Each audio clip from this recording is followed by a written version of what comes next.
በሎዛ ሚዲያ አስተባባሪነት በቀጥታ ስርጭት የገባ 24,954,000 ለማዕከለ ማርያም 10,000 ብር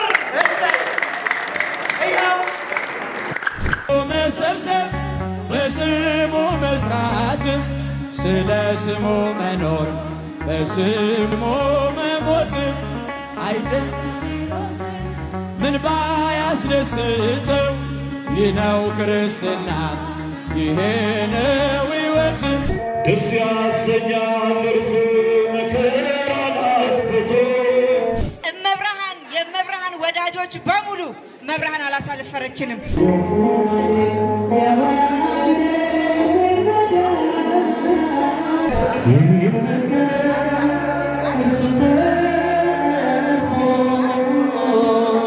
ወለተ ሰማዕት ከአሜሪካ 19,000 ብር አደኩኝ አብሬ ምልጃሽ ሳይለየኝ አለው እስከ ዛሬ አለው እስከ ዛሬ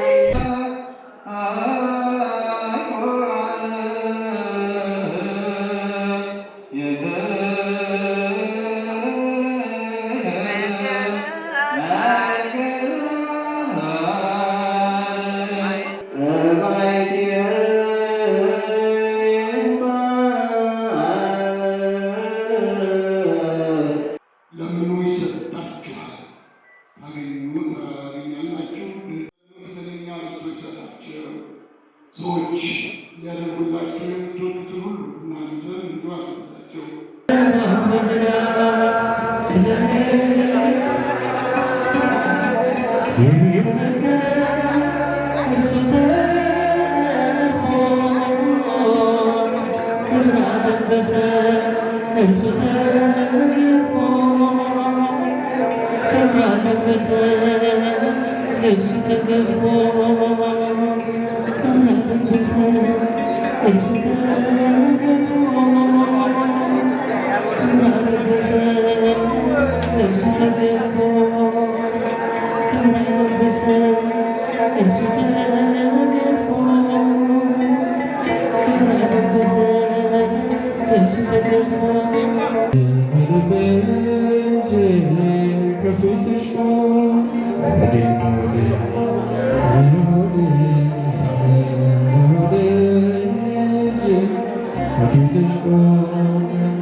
ከብዙ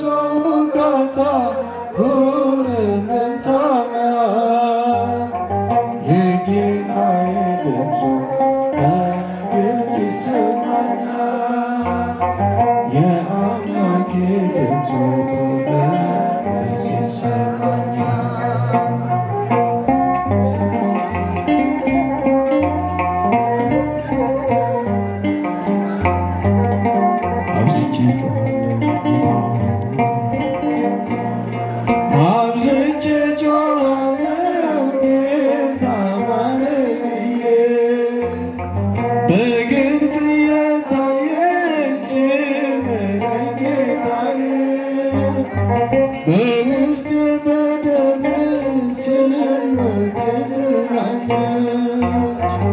አምላክ ቸርነት እውነት ካላገኘች በአምላክ ቸርነት ሕይወት በርጤሜዎስ ነኝ ዓይነ ስውር ሩቅ ስውር የጌታዬ ድምፁ ከብዙ ካታ ጉርምርምታ መሃል የጌታዬ ድምፁ በግልጽ ይሰማኛል። የአምላኬ ድምፁ በግልጽ ይሰማኛል።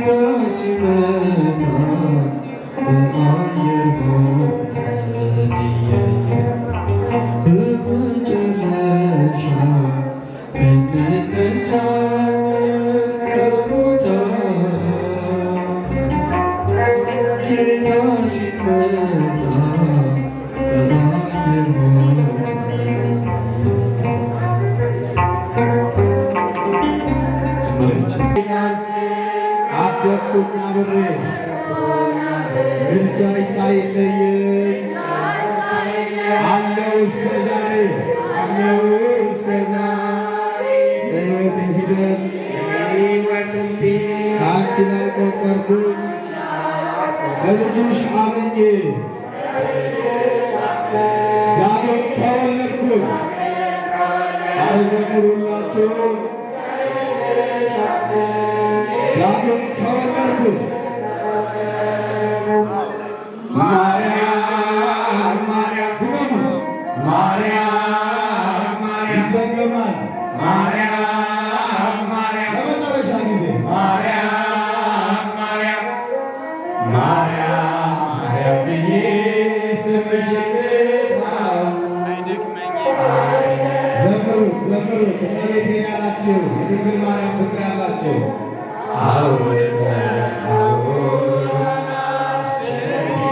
አውቀዋለሁ ስምሽን እናቴ ስትወልድ አውቀዋለሁ ስምሽን እናቴ ስትወልድ የክፉ ቀን ስንቄ የክፉ ያዘንኩሽ በልቤ የሕይወቴ ምግብ እንጀራ መሶቤ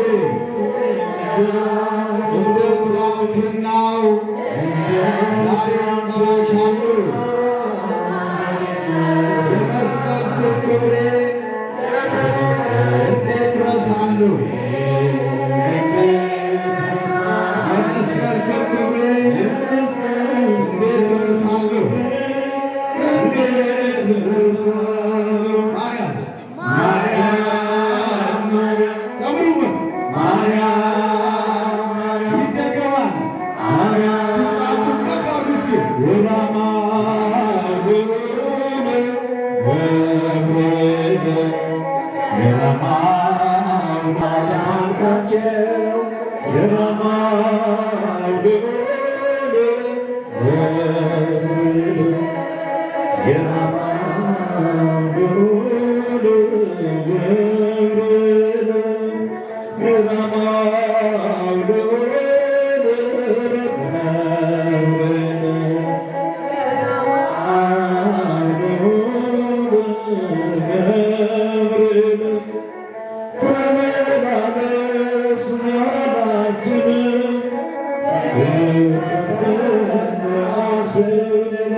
Give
10 ሚሊዮን የሚያወጣ ህንፃ እንዴት ይሰራል?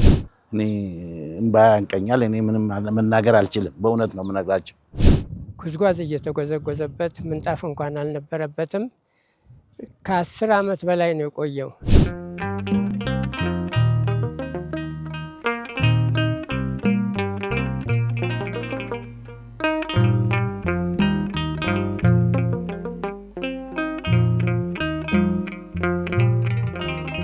በስመ አብ ወወልድ ወመንፈስ ቅዱስ አሐዱ አምላክ አሜን። እግዚአብሔር አምላካችን ለዚህ ዕለትና ለዚህ ጊዜ ያደረሰን ስሙ ለዘላለም የተመሰገነ ይሁን። አሁን ይህንን መልእክት እያስተላለፍን ያለነው በአዲስ አበባ ሀገረ ስብከት በየካ ክፍለ ከተማ በኮተቤ ደብረ ልዑል ዳግማዊ ቁልቢ ቅዱስ ገብርኤል እና ሆተ ሰማይ ቅድስት ማርያም ካቴድራል ቤተክርስቲያን ነው።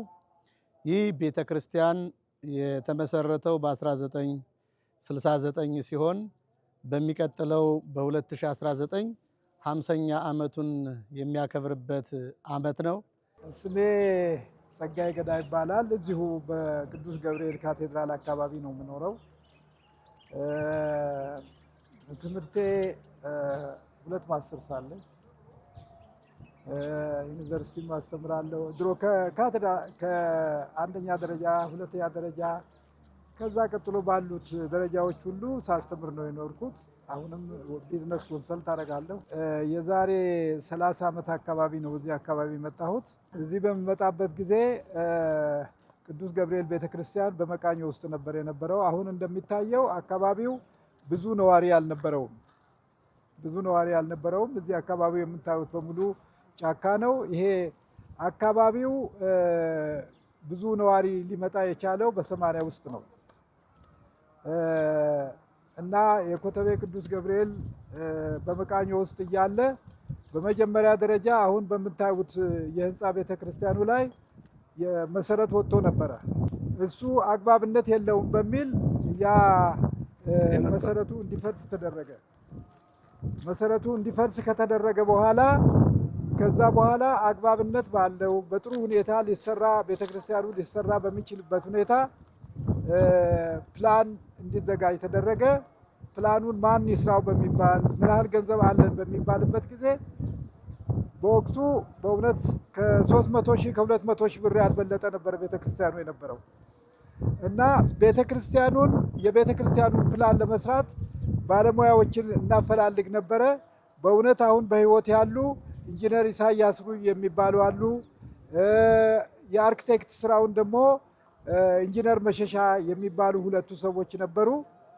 የዛን ጊዜ ፕላኑን ለመስራት ወደ 1 ሚሊዮን ብር ይጠየቅ ነበረ። እውነት ለመናገር ከሆነ እነዚህ ሰዎች በረከት ይስጣቸውና እስካሁን አሉ። ይሄንን ስራ ፕላኑን በመስራት በማዘጋጀት በማጠናቀቅ የኮንስትራክሽን ስራውንም በማማከር ብዙ አስተዋጽኦ ነው ያደረጉት። ከዛ በኋላ የአፈር ምርመራ ተደረገ። የአፈር ምርመራ ከተደረገ በኋላ የህንፃ ኮሚቴ ተቋቋመ። የህንፃ ኮሚቴው ከተቋቋመ በኋላ የስራ ድርሻ ተሰጥቶን ዛሬ በህይወት የሉም እንጂ አቶ ብርሃኑ ያይ የሚባሉ የመሩን ቆዩ። እሳቸው ደግሞ በአጋጣሚ ስላልቻሉ ያንን ስራውን ትተው ሄዱ። አሁን አቶ አሰፋ ዘለቀ አሉ። አብረን ነበርን በእውነት እና ሰውየው ትንሽ አይመቸውም ነበርና ጊዜ ይፈጅብን ነበር።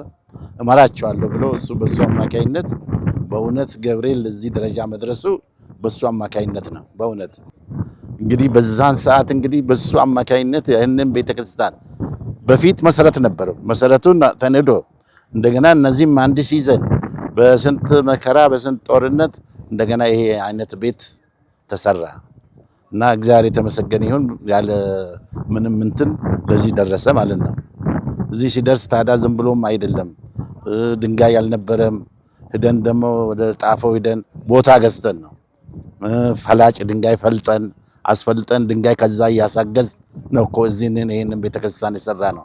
ተገዝቶ አይደለም፣ በእያንዳንዱ መኪና ተገዝቶ ሳይሆን ይሄ ደርሶ ይሄ ለዚህ ደረጃ ደርሶ ይሄው ለኛም እንግዲህ የተመሰገነ እግዚአብሔር የተመሰገነ ሆኖ እዚህ ያደረሰን። ስሜ መረቱ አለም ይባላል። በዚሁ አካባቢ ነው ተወላጅነቴም ያለሁትም እዚሁ አካባቢ ነው። ቅዱስ ገብርኤል በሚገኝበት አካባቢ ነው የሚገኘው። እና አሁን ይሄ ቤተክርስቲያን ከተመሰረተ 50ኛ ዓመቱን ሊያከብር ነው። ይህንን የሚያክል ሰፊ ቦታ አባቴ ነው ወደ 80,000 ካሬ ሜትር የሰጠው እና በዚህ ቦታ ላይ ቀደም ሲል በጣም ብዙ ባለርስቶች ነበሩ። ነገር ግን ሁሉም ፈቃደኞች ሆነው እግዚአብሔር የመረጠው ቦታ ስለሆነ ይህንን የመሰለ ቦታ በፈቃደኝነት ሰጥቶ ይሄ ቤተክርስቲያን ተመስርቷል። ከተመሰረተ ደግሞ ረጅም ዓመት ሆኖታል። ኮተቤን የማውቀው በ1974 ጀምሮ ነው። ኮተቤ ገብርኤልም አስቀድስ ነበረ። የሚቀደሰውም በሳምንት አንድ ጊዜ ነበረ። በጣም ገጠር ነበር፣ ምክንያቱም ህዝብ አልሰፈረበትም ነበረ። ጉዝጓዝ እየተጎዘጎዘበት ምንጣፍ እንኳን አልነበረበትም።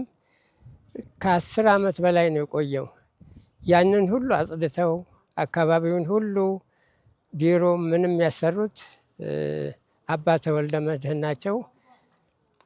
ትምህርቱም የተጀመረው በዛን ጊዜ ነው እና ብዙ ልማት ተደርጓል። ከሳቸው ቀጥሎ ደግሞ መላከ ፀሐይ መላከ ምሕረት ተክለ ማርያም መንገሻ የሚባሉ መጡ። ከዛ በኋላ ቤተ ክርስቲያኑም መሰረት ተጥሎ ነበረ። እሱን አሻሽለው መሰረቱን አሻሽለው አሰሩት። ያስጨረሱትም እሳቸው ናቸው። ልማቱም ከፍተኛ ልማት የተካሄደው ጽዳቱም፣ ልማቱም፣ ትምህርቱም በጣም የተስፋፋው በእሳቸው ጊዜ ነበረ። ከዛ በኋላ ደግሞ አባ መላከ ፀሐይ ቆሞስ አባ ገብረ ኢየሱስ መኮንን መጡ። እሳቸው ግቢውን በሙሉ አጸዱት፣ ልማቱን በሙሉ አፋጠኑት። መልካም ሰበካ ጉባኤም ነበረ። 10 ሚሊዮን የሚያወጣ ህንፃ እንዴት ይሰራል የሚል ነገር ነበረ። እውነት ለመናገር ከሆነ የአካባቢው ብርጅ ጥርጅ የሚል ነዋሪ ብቻ ነበር የነበረው እና ምእመኑ ትልቅ ስራ ነው የሰራው። አንዱ ድንጋይ በማምጣት አንዱ ብረት በማምጣት እንደውም ትዝ የሚለኝ የዛን ጊዜ የቅዱስ ገብርኤልን አካውንት ስጠኝ እኔ እሱ የሰራልኝን ስራ እኔ ያውቀዋለሁ ብሎ አንድ ሰው አካውንቱን ሰጠሁት። አስቡት፣ በዛን ጊዜ 600 ሺህ ብር አስገብቶ ማን ነው ስምህ ሲባል እኔ ስሜን አልናገርም ለሱ ብቻ ነው የምናገረው ብሎ አለና በእውነት የዛን ጊዜ ነገር በጣም ትዝ ይለኛል። የ10 ልጆች አባት ነኝ። እንግዲህ 10 ልጅ እንግዲህ ማሳደግ እንዴት እንደሆነ አላውቅም። የትምህርት ደረጃ ይሄን ያህል የላቀ አይደለም። በጥረት በውጣ ውረድ ነው ለዚህ ያደረሰ። ግን በማን ነው? በገብርኤል ኃይል እና ያላደረሰኝ ነገር የለም። በእውነት እግዚአብሔር የተመሰገነ ይሁን። ልጆች ሰጠኝ። እነሱንም በደህና ትምህርት ቤት አስተምሬ ከዛም በኋላ እንግሊዝ ወደ 4 አሜሪካ ወደ 5 ሁሉ ያደረሰልኝ በሱ አማካይነት ነው። በእውነት እኔ እምባ ያንቀኛል። እኔ ምንም መናገር አልችልም። በእውነት ነው የምነግራቸው እና ለኔ አሁንም ብለው አሁን ይመጣልኛል። እኔ እንጃ እኔ አላውቅም። በእውነት ነው የምነግራቸው። ምን ብዬ ልበልህ እንግዲህ አሁን እኔ እንጃ ምን ከማንም በላይ ነን። በእውነት ዛሬ የተመሰገነ ይሁን። እድሜ ለገብርኤል ይሁን ለዚህ አድርጎናል። በዚህ ቤተክርስቲያን ላይ ብዙ ባለታሪኮች አባቶች ቤተክርስቲያኑን በመስራት ቤተክርስቲያኑን በማስተዳደር በማገልገል በገንዘባቸው በእውቀታቸው ሰፊ ታሪክ የሰሩ አባቶችና የሰራችሁ አባቶች እናቶች አላችሁ። አባቶቻችን ይህንን ትልቅ የሆነና ግዙፍ የሆነ ህንፃ ቤተክርስቲያን ሰርተው እኛ ካለንበት ዘመን አድርሰዋል። እኛ ካለንበት ዘመን አባቶቻችን ካደረሱ አሁን ያለውን የቤተክርስቲያን ይዞታ አስከብሮ ህንፃ ቤተክርስቲያኑን ደግሞ ውበቱን እንደተጠበቀ አድርጎ ለሚቀጥለው ትውልድ የማስተላለፍ ኃላፊነትና ድርሻ የኛ ነውና ይህንን መርሃ ግብር ያዘጋጀንበት ዋናው ትልቁ ምክንያት ኮተቤ ደብረ ልዑል ዳግማዊ ቁልቢ ቅዱስ ገብርኤል በአዲስ አበባ ካሉ ካቴድራሎች እጅግ ተወዳዳሪ የሆነ ብቻ ሳይሆን ከሌሎችም የተለየ ኪነ ህንፃ ያለው ቤተክርስቲያን ነው። ይህ ህንፃ ቤተክርስቲያን ብዙ ዘመን ከመቆየቱና ከማገልገሉ የተነሳ በውስጥም በውጭም እድሳት እንደሚያስፈልገው በባለሙያዎች ስለተረጋገጠ የካቴድራሉ ሰበካ ጉባኤና ማህበረ ካህናት ምእመናን ኮሚቴ በማዋቀር ልዩ እንቅስቃሴ እያደረግን ነው የምንገኘው። ካቴድራሉ የውጭም እድሳት እንዲሁም ደግሞ የውስጥም እድሳት ይደረግለታል። በውጭ ከሚደረጉ እድሳቶች የመጀመሪያው ባለ 2 ጉልላት ሲሆን አሁን በዚህ በያዝነው ፕሮግራም ደግሞ ባለ 2 የሆነውን ጉልላት ወደ ባለ 3 መቀየርና ሙሉ ለሙሉ ጣራው በቤተ መቅደሱ ውስጥ ያለውን አገልግሎት በተሳለጠ መልኩ ለማከናወን ክረምት ሲመጣ ዝናብ ስለሚያፈስ ሙሉ የጣራ እድሳትና የጉልላት እንዲሁም ደግሞ የስዕላትና ብዙ ነገሮች በውስጥ በውጭም ይደረጋል። ይህንን ታሪክ የማይረሳውን ህንፃ ቤተ ክርስቲያን ሰርተው እንዳስረከቡን ሁሉ እኛም ታሪክ የማይረሳውን ስራ ሰርተን ለሚቀጥለው ትውልድ ለማስተላለፍ ሁላችሁም በየትኛውም ዓለም የምትገኙ ኦርቶዶክሳውያን ይህንን ህንፃ ቤተ ክርስቲያን ለማደስ ፕሮግራም ስላዘጋጀን በዚህ መርሃ ግብር የታሪኩ ተካፋይና የታሪኩ ባለቤት እንድትሆኑ አሻራችሁን እንድታስቀምጡ ነው። ይህ ህንፃ ቤተ ክርስቲያን ብቻ አይደለም። ይህ ካቴድራል ከተሰራ በኋላ ከኛ በፊት እያገለገሉ የነበሩ የሰበካ ጉባኤ አባላት እንዲሁም ደግሞ ክቡር አባታችን መላከ ፀሐይም እዚሁ የሚያገለግሉ የካቴድራሉ ካህናት ግቢውን በእንዲህ አይነት ሁኔታ በአማረ መልኩ አዘጋጅተው ማህበረ ካህናቱም ማህበረ ምእመናኑም አገልግሎቱ በተሳለጠ ሁኔታ እየተከናወነ ነው የሚገኘው። ህንፃ ቤተ ክርስቲያኑ ተሰርቷል፣ ግን እድሳት ያስፈልገዋል። በዚህ ዓመት ነው የሚታደሰው። ግቢው ላይ ምንም ነገር በኮተቤ ገብርኤል ላይ የምናደርገው ስራ አይኖርም። በቀጣይ ታዲያ ይሄን መርሃ ግብር ለማዘጋጀት ያነሳሳችሁ ምንድነው? እንዲሁ ደግሞ ምንድነው የምትሰሩት ከተባለ ህንፃ ቤተ ክርስቲያኑ ተሰርቷል፣ እድሳት ያስፈልገዋል። ግቢው ተሰርቷል፣ በጣም ምቹ የሆነ ነው ለአገልግሎት። በታችኛው በሆተ ሰማይ ቅድስት ማርያም ቤተ ክርስቲያን ያለው ግቢ ግን እየሰራን ስለሆነ እሱን ግቢ አስውበን ለማጠናቀቅ የአስፓልት ስራ አለ፣ የቴራዞ ስራ አለ፣ የእብነበረድ ስራ አለ። እሱን እንሰራለን። ሌላው ደግሞ በግቢው ላይ የተጀመረ ግዙፍ የሆነ የሰንበት ትምህርት ቤትና የስብከተ ወንጌል አዳራሽ አለ። እሱን የተጀመረውን አዳራሽ ለማስፈጸምና ቤተክርስቲያን ሁሉ ጊዜ ለካህናት ደመወዝም ይሁን ለልዩ ልዩ ስራዎች በየቀኑ ይህንን አድርጉ ከማለት ወጣ ውስጥ ያለው አገልግሎት በራሷ ገቢ መሸፈን እንዲችል ራስ አገዝ ልማቶችን በግቢው ለመስራት እንዲሁ ደግሞ የአብነት ትምህርት ቤቶችን ለማቋቋም እንዲሁ ደግሞ ዘመናዊ ትምህርት ቤቶችን ከኬጂም ጀምሮ እስከ ከፍተኛ ትምህርት ተቋማት ድረስ ለመስራት እንቅስቃሴ ላይ ያደረግን ማስተር ፕላን ተሰርቶ አልቆ ተጠናቆ ግምገማ አድርገን አሁን ወደ ስራ ለመግባት ለዚህ ሁሉ የገንዘብ ድጋፍ ስለሚያስፈልግ የካቲት 27 እና 28 በኮተቤ ዳግማዊ ቁልቢ ቅዱስ ገብርኤል እና ሆተ ሰማይ ቅድስት ማርያም ቤተክርስቲያን የኮተቤ ገብርኤል ቤተክርስቲያን 50ኛ ዓመቱን የሚያከብርበት ዓመት በሚቀጥለው ስለሆነ ይህንኑ አስተካክሎ ለመጠበቅ በእነዚህ ቀኖች የሚደረግ የገቢ መሰባሰቢያ መርሃ ግብር ስላለ ሁላችሁም ምእመናን ቤተክርስቲያን ሌላ የገቢ ምንጭ ስለሌላት የስም አጠራሩን በሚነግረን መልኩ ቤተክርስቲያን የክርስቲያን ቤት ስለሆነች ለምናደርገው መርሃ ግብር ሁላችሁም የበኩላችሁን አስተዋጽኦ እንድታደርጉ የቅዱስ ገብርኤል አምላኩ ስራችሁን ኑሯችሁን እንዲባርክላችሁና እንዲያስተካክልላችሁ በብጻት ጭምር የምትችሉት እንድታደርጉ በመላኩ በቅዱስ ገብርኤልና የብርሃን እናቱ በምትሆን በእመቤታችን በቅድስት ድንግል ማርያም ስም መንፈሳዊ ጥሪያችንን እናስተላልፋለን። የእግዚአብሔር ሰላም ከሁላችን ጋር ይሁን።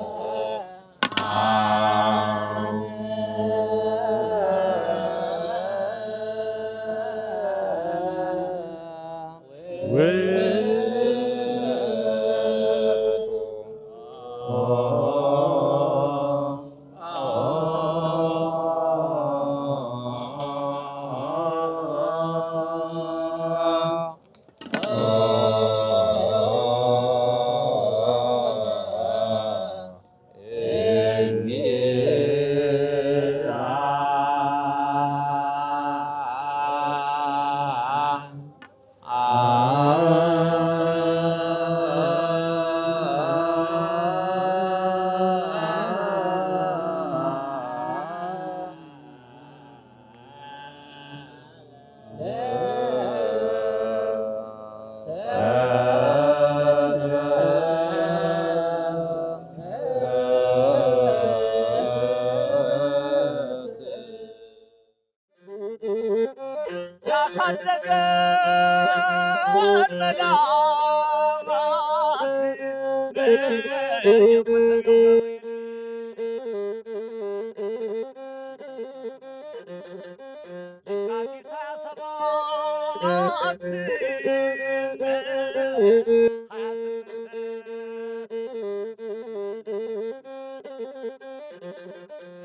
የመላኩ ቤት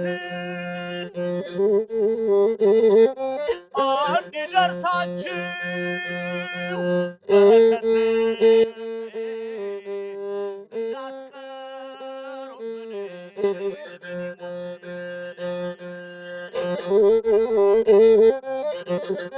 እንዲደርሳችሁ